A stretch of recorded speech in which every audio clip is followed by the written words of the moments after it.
Morning God. Sa kaso ang bagyo diri sa lungutong lungsod.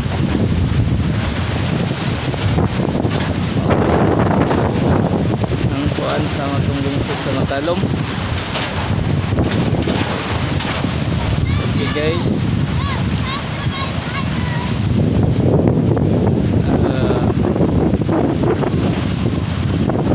Mao ni ang balita sa Ikot TV.